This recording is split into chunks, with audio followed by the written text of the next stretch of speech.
Okay, so I figured out why this was giving me an error here.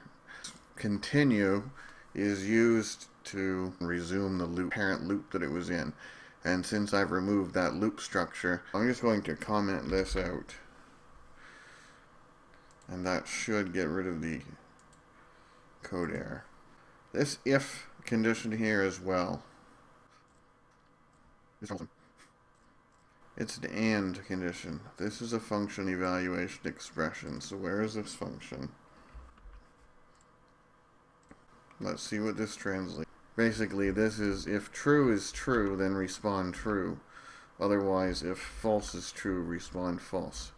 So this would be the same value as that. And then we compare these other two things. So we need to know what these values are.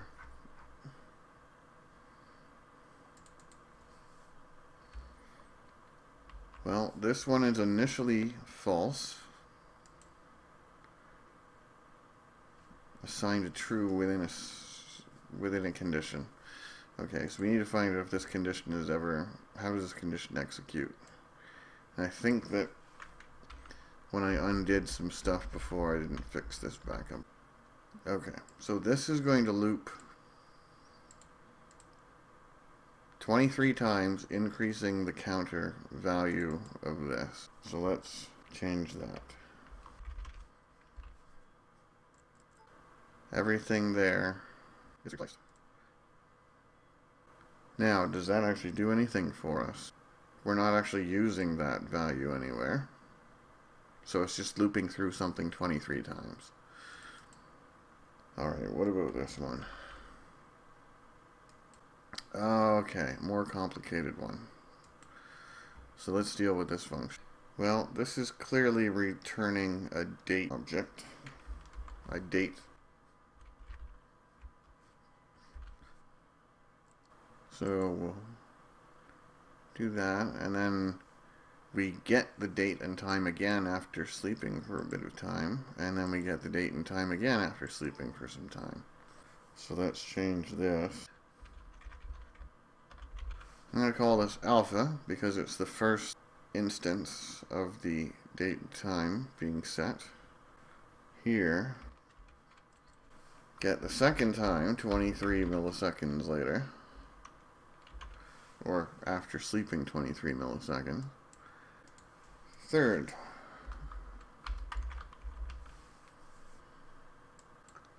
so this part here is defining a local variable as a string and then assigning it the value of something as a function after that. So it's not even being used.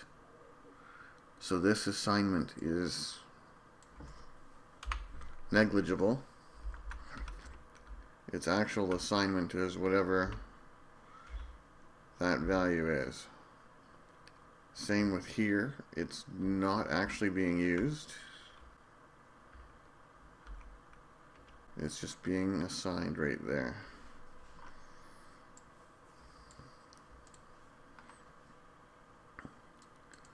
And this is a constant. Is this a, yeah, this is going to be some time function here. I have no idea what it is, but that's what it's going to be involving.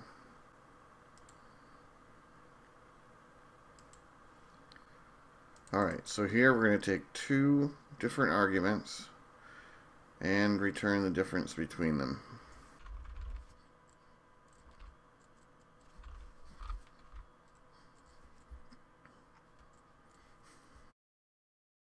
Okay, just took a little bio break and cleaned up the code here a little bit in terms of line spacings. Basically, the value is going to be set to 1, and then we immediately test if it is 1.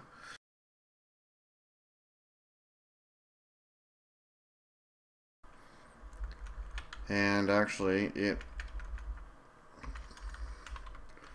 is the same as setting it to 2 right there, because we don't actually use it now. And we still don't really use it. Again, this would have been something carried out within the loop. This is this ready state. So this boy chew 1 is basically being used to determine when it should break out of the loop. Get rid of all references to that because we know that this code is effectively going to loop through. Once, we'll assume that the system has gotten exactly what it needs in a nanosecond and it doesn't even need to loop through anymore.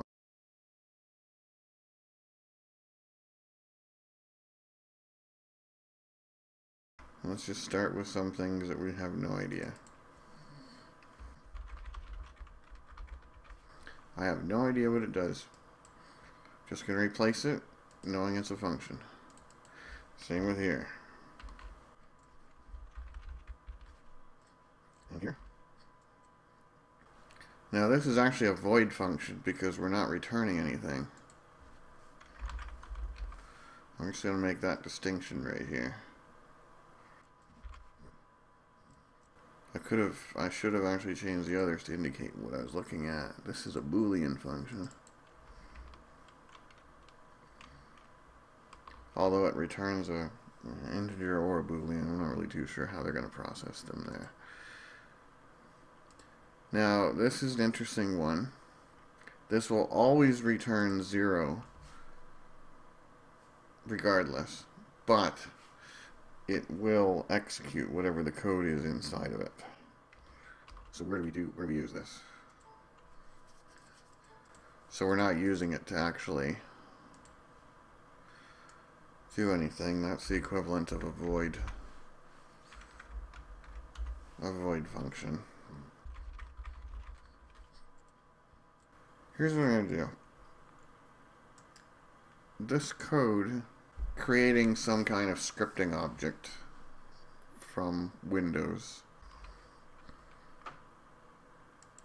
And I bet you that changes quite a few places.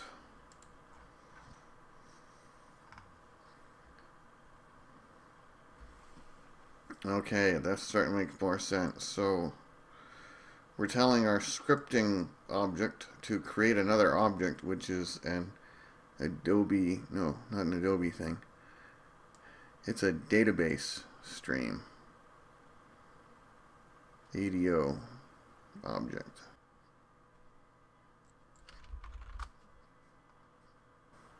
Stream binary data. So we are making a binary data stream or streamer.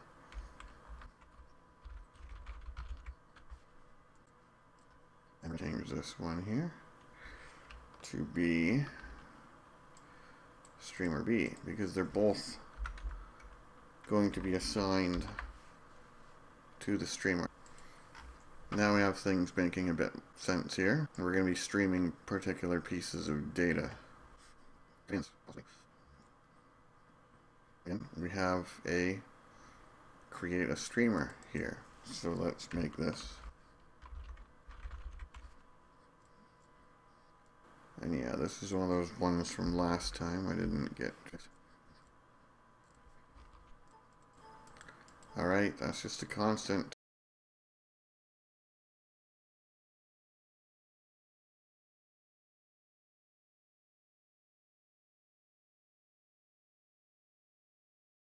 Ready state 4 is when everything has been complete. Document has been completely downloaded. So that would be what would allow it to. Still, need to figure out what some of these things are. We can notice this part. That's our empty string that the first time in the code it's encountered is here in this function, which means that its value has been set unless it gets overwritten again. So it actually will be after that point, which means that by the time it reaches here, it's already been assigned. And here. Making sense right there.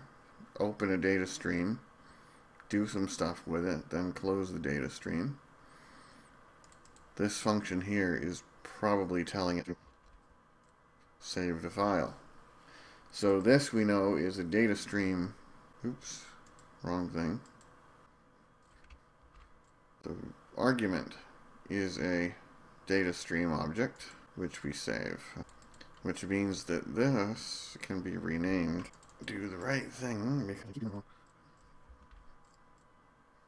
There. Now we have a method, a function that makes sense, except for whatever that part stuff is. But this is a nasty thing. We have two arguments.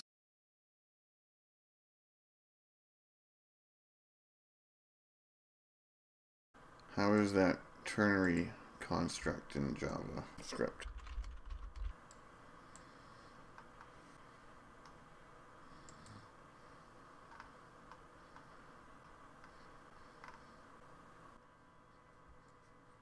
Okay, so if condition is true, return the first argument, otherwise return the second. So if 1 is true, well, 1 is true. Well, we'll never be returning the second. Same thing. True, always return, means always return this value. So now we have a time function with this is from alpha to beta. And this one is from beta to gamma. So this is going to be looking at the time difference between the first two numbers. In theory, if you take a time, sleep 23, capture the time again, and then sleep 23 and capture the time again, you should have three values that differ by 23. Which means that this then should be returning the difference between, and actually this is not just some time function. So now we have the difference between 23 and 23 being 0. So there's a good chance we're going to return 0 here. Well, if 0 does not equal 0, it means we loop, keep looping. Note either way though, first time through we ended up calling that code, regardless of the result. My guess is that this is trying to wait for one of those moments where you're telling the computer to sleep for 23 milliseconds and you actually get the value of 24 back between two different points in time, giving us a value greater than 0 here because we seem to be looping through 23 times, which is like hoping to find a failure somewhere in there. Global scope, redefined local scope. Just to make sure we don't cross them back with the other ones that did actually change. Because here, this means use the values from the global because they haven't been changed. The global scope of those hasn't been modified. So this just simply becomes 0 times 0. Right here. We set a value to false. Although.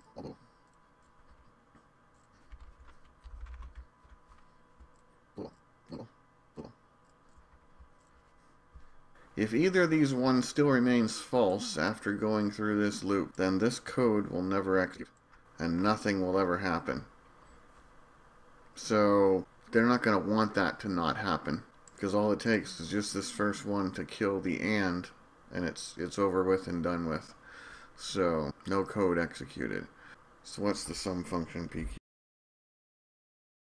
Condition A1 and A2. Okay, condition A1 and A2. So they're either going to both be true or they're both false. Well, the first time through here, nope, always using pairs. Okay, so that simplifies that then. be the same. They're both false or they're both true. They're both equal. So that's true. Well, anything n true is what itself is. We're only going to return value of condition A1. So if A1 is true, this is actually already being just simply reduced to this. Ending a result with itself is just simply the other. Let's presume that at one point during this loop, the conditions were met to trip that code over. That means that this now applies. This is now the code being executed. Is this ever used anywhere as a result? It isn't used globally at all. So this is just garbage code. A reminder, I'm going to put this whole section in a block in case we need to consider evaluating that as part of a loop.